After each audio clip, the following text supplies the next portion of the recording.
See you in the land of Mordor, death awaits you at the border. Pass on through the gates of fun, destroy the ring of power and wonder. Back to the lands of Middle-earth. Hey, Middle-earth role-playing fans.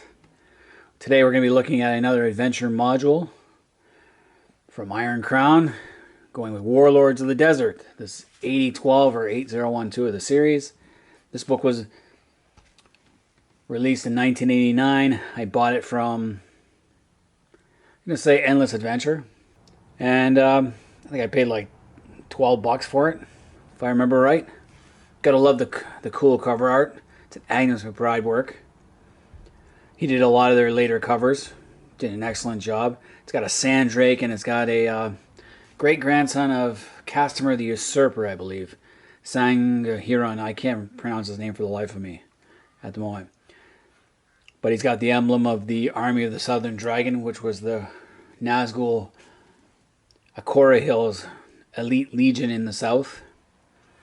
And it's in a desert scene. It's a pretty cool picture.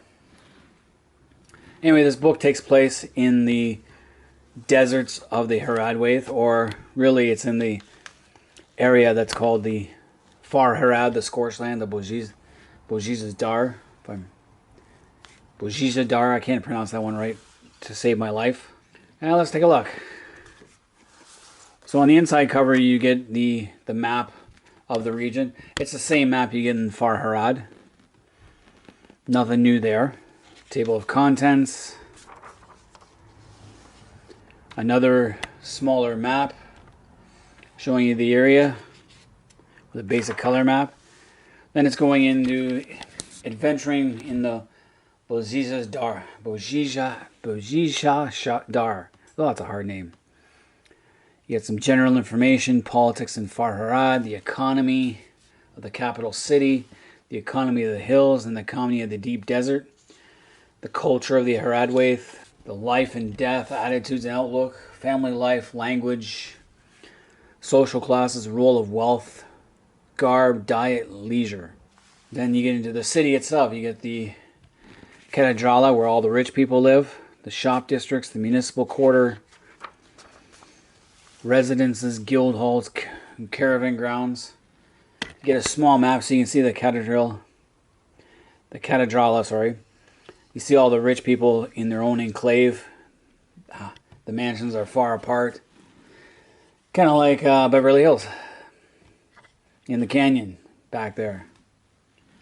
Then you have another enclosure, and then you have the 7 houses, or 7 mansions of the oligarchs, the 7 most important people in the city.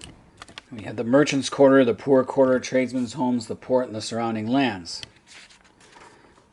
All that can be found within the Far Harad campaign book itself. Nothing new. So section 3 will set you up for this sets you up for one of the adventures. It's Embassy to Far Harad. So Prince Cedrahil of Dol Amroth decides to send an embassy to establish trade with Far Harad. So he sends his buddy Merahil, who, despite having a mustache, is supposed to be Pure Dunedain. So I don't understand there. And it's designed for characters of the first. So these adventures are basically for first, third, and fifth level, but a party of 6 PCs with more or less powerful than should be able to handle the challenges. So you're looking for 6 guys. I played with his high school friends, and I actually had a model boat, like a wooden one that my grandfather had left me, and it was pretty cool. It was 3-masted schooner. Good size. We could put little figures on it. It was pretty cool. So we used that to get into the port and then go around the city using the big Far Harad map. So you got the Prince's Ambassador. Merahil is one of the NPCs. Then the important Southerners. Slew Karlon is the most important. He holds the top position. He also holds dreams of becoming the first king of Far Harad since way back. Then you got the guys who oppose him, the 4 of them, Delamat, Pon Olatari, Teneth Borbal, and Tor Mitari.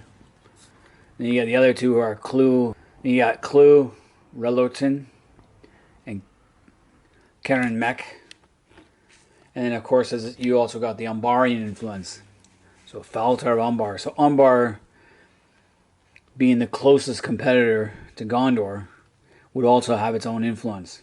So next up we get the first adventure, which is the tangled streets of Bojishadar and the Tale of the Travelers. So once you arrive, you got nothing to do because Lord Merihil is in meetings and all that, so you basically get nothing to do. You go to the streets and you find trouble with thieves, and you get into trouble with some thieves. That's all it is. It's just something to do. You got some NPCs. A guy named Gimmer Zespar, who was a leader of 14 petty thieves. And you got Tolodin the Mage, who hides out in an abandoned... And these guys hide out in an abandoned theater. So you see the layout for that. You got a selling bee in the seller's court, the metal shops. And a ruined house. All sorts of rooms with various descriptions inside. And then you got the Great Oasis, which is a tavern. Then you can go in. You have private quarters, banquet quarters, penthouses, attics, dining chambers. It's kind of cool looking. Then you have the Temnica, which is a gladiatorial arena. You can go in there if you want. So it's basically just something to do, a starter scenario. There's not a lot of rewards. The obstacles are obviously the people and the thieves themselves. There's no real aids. You get some general encounters that you can have in 2 areas.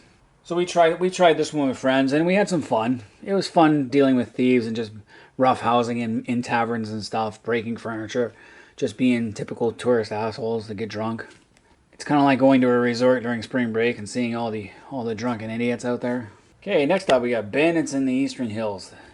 So a tale of a desert outing where some Harridan bureaucrats looking to score some trade deals of their own on the side to get rich, because wealth is everything. The wealthier you are, the more powerful you become. And if you lose wealth, then you move down in status. That's how the oligarchs work. The 7 oligarchs are the richest guys in town. But once they lose their wealth, they're kicked out, and someone else will replace them. So some of these minor officials are trying to get in good with the Gondorian officials. But because the big guy, Merihil's, in meetings, the bureaucrats offer others in the party a chance to make some deals. So they take him out and show him various sites. One of them happens to be a niece of Prince Cedril, Farathane. What the hell is she doing on this kind of trip? Beyond me. You don't send women out there. So the NPCs go, and there's the clansmen of Kindelar. They raid the party and take her as prisoner. Probably gonna sell her off. So this is basically a damsel in distress mission. And then you have the clan chief, Jamax Spijin, so Jadi Say, and then of course another chick in the mix. So the setting is the desert sites that you go to, and you can even take on a Sandrake, the lair of Prelak Bik. So there's a Sandrake in the area. You could all try and take on that too. The stronghold of the Kindelar. You got its main yard, the dormitory, the storage room. So you can see it's on a hilltop, so it's well defensible. It's got a switchback road, so again, well defended from the hilltop itself. And then it has a stronghold on the hilltop with a watchtower. And then you can see the layouts of the stronghold plus a bastion. So you can go and get in the bastion itself. There's a harem, which is always fun to play in, unless it's full of orcs. And then they also have the bastion includes a tomb dug into the hillside. The founder of this particular hill fort is his tomb. So of course you're gonna have an undead spirit in there within the crypt. So you get the starting of the players. So you get an invitation to the outing. You go on it, yeah. The aids, not really a lot. Obstacles, obviously a Sandrake plus bandits are always fun. Rewards, well, you get really well rewarded if you rescue her with her virginity intact. That's always fun. And then general encounters. Did I play this one? No, this was just something kind of dumb. The whole damsel in distress thing does not. We didn't care about that. Next up, we get Southern Hospitality. This is Carlon's treachery.